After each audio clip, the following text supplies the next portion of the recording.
आज का सुसमाचार। संत योहन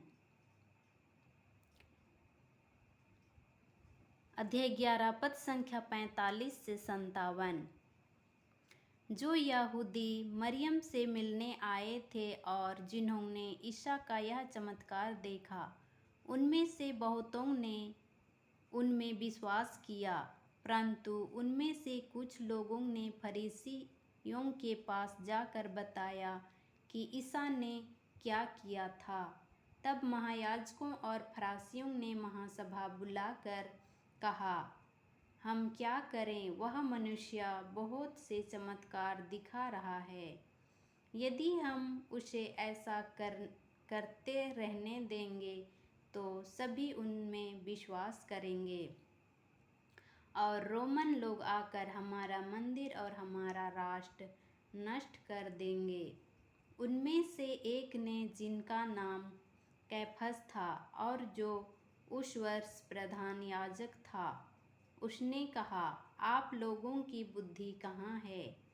आप यह नहीं समझते कि हमारा कल्याण इसमें है कि जनता के लिए एक ही मनुष्य मरे और समस्त राष्ट्र का सर्वनाश हो। उसने यह बात अपनी ओर से नहीं कही, उसने उस वर्ष के प्रधान याजक के रूप में भविष्यवाणी की कि ईसा राष्ट्र के लिए मरेंगे, और न केवल राष्ट्र के लिए बल्कि इसलिए भी कि वे ईश्वर की बिखरी हुई संतान को एकत्र कर ले। उसी दिन उन्होंने ईसा को मार डालने का निश्चय किया। इसलिए ईसा ने उस समय से यहूदियों के बीच प्रकट रूप से आना जाना बंद कर दिया। वे निर्जन प्रदेश में निकटवर्ती प्रांत के इफ्राइम नामक नगर गए और वहां अपने शिष्यों के साथ रहने लगे। यहूदियों का पास्का पर्व निकट था। बहुत से लोग पास्का से पहले शुद्धिकरण के लिए देहात से यरूशलेम आए। वे ईसा को ढूंढते थे और मंदिर में आपस में कहते थे, आपका क्या विचार है? क्या वह पर्व के लिए नहीं आ रहे हैं? महायाजकों और फरीसियों ने ईसा को गिरफ्तार करने का उद्देश्य से यह आदेश दिया था कि यदि किसी व्यक्ति को ईसा का ठिकाना मालूम हो जाए तो वह इसकी सूचना दे। यह प्रभु का पवित्र सुसमाचार है। ख्रिस्त की जय। आइए हम इस सुसमाचार का मनन चिंतन करते हैं। अपने जीवन काल में ईश्वर द्वारा मिले कृपादानों को दूसरों के साथ बांटने पर हम एक अमिट इतिहास छोड़ जाते हैं, पर किसी मूल्यवान चीज़ को दूसरों को देना अनचाहा होता है।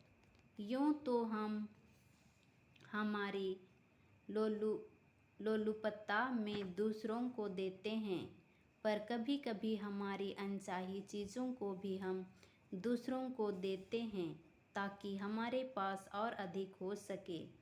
बाइबल हमें एक परिवार की तरह दूसरों के साथ रिश्तेदारी बनने का निमंत्रण देता है।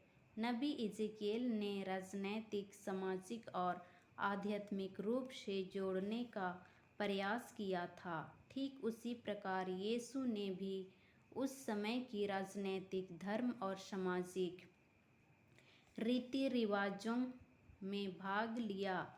उन्होंने रोगियों को स्वस्थ कर, विकलांगों को चंगा कर, सामाजिक पाबंदियों को तोड़ते हुए उन्हें संपूर्णता प्रदान की।